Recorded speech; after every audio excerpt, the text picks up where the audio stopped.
Woman in Gold is the tale of a woman who spent many years fighting the Austrian government to reclaim paintings stolen from her family by the Nazis. Academy Award nominee Elizabeth Mcgovern joins us this morning to tell us more about the movie and her role. Elizabeth, thank you for being with us. We appreciate your time today.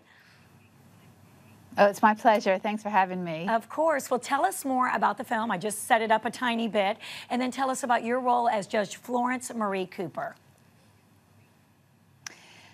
Well, I thought you set it up very well. The story centers on Maria Altman when she was just a little old lady living in California. She lived in Los Angeles and she ran a clothing store.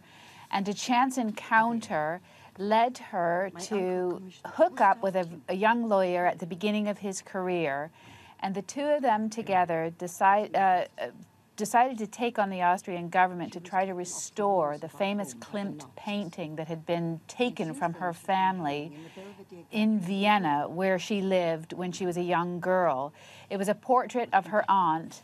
And the movie tells the story as a way of redressing the terrible wrongs that were perpetrated on so many people during World War II. And it actually has a happy ending because through the American courts, this painting was restored to its rightful owner and now hangs in a gallery in New York City.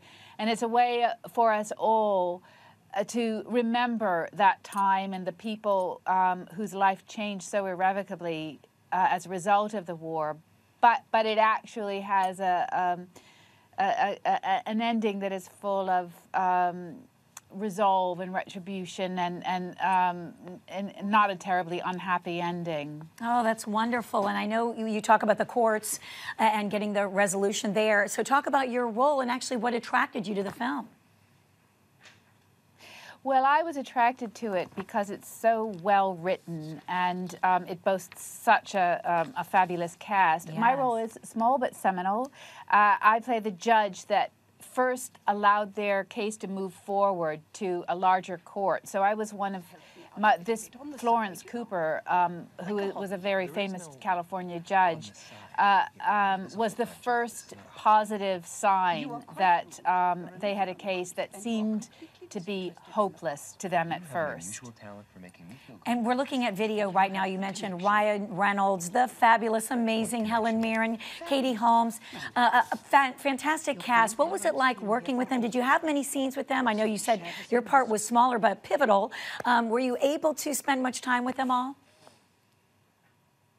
No, I didn't spend too much time doing the movie, but when I was there, everybody really listened to what I said because that's good. I was the judge. No, so they had to. That's a nice. That's a nice power. It was a very unusual feeling for me. Right, right. Yeah, yeah. That doesn't happen very often in my life. You're like, wow, this is right. Hey, I know the feeling. Yeah, yeah. That's right. It was kind of hard for me to go back to reality. Well, listen, by the way, your reality, switching gears, is quite a reality. Our viewers are huge Downton Abbey fans. I texted both my mother and my mother-in-law that I was having you on the show, and they were like, oh, my gosh. I mean, they just, you know, this show is just such a favorite with men, women of all ages. What has this experience been like for you? Odd. Really? I'm not used to it, but I'm loving it. Yeah, it is. I mean, I don't think anybody in the cast really had any idea that the show we were going to make was going to connect to an audience the way it has. And we really, none of us can get over it. It's shocking, but we're enjoying it. I bet, and I know we got the news that it'll be the last season, 6th season, and it was funny when I was texting back and forth with my mother-in-law that you were coming on. She said, oh, I'm just going to be so sad to see it end. I wish there was some way. There needs to be a spin-off.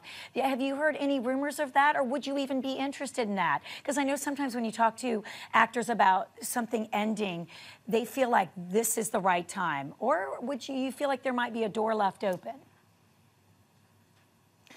I certainly feel as though it's the right time to end the show. I mean, you know, I think there's a natural arc to anything. Right. And none of us wanted to keep it going beyond its natural end.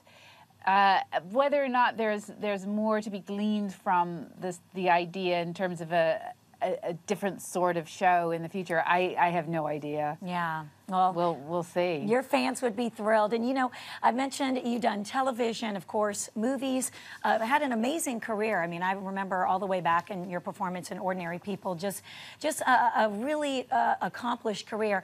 When you look back on it and think of where you are now, I mean, what else would you like to accomplish? Any other roads you have yet to take? Well, at the moment, I am really passionately involved with a band called Sadie and the Hotheads, and we're about to, we have dreams of renewing a small tour that we did in America at the end of last year, and of doing a new album. We've done 3 albums, but they've mostly had a UK release. So I think my dream now would be to bring Sadie and the Hotheads to an American audience. Good. That's amazing. Thank you so much for your time. Best of luck in all of your endeavors. We appreciate it. Thank you so much. Thank you. Woman in Gold is in theaters right now.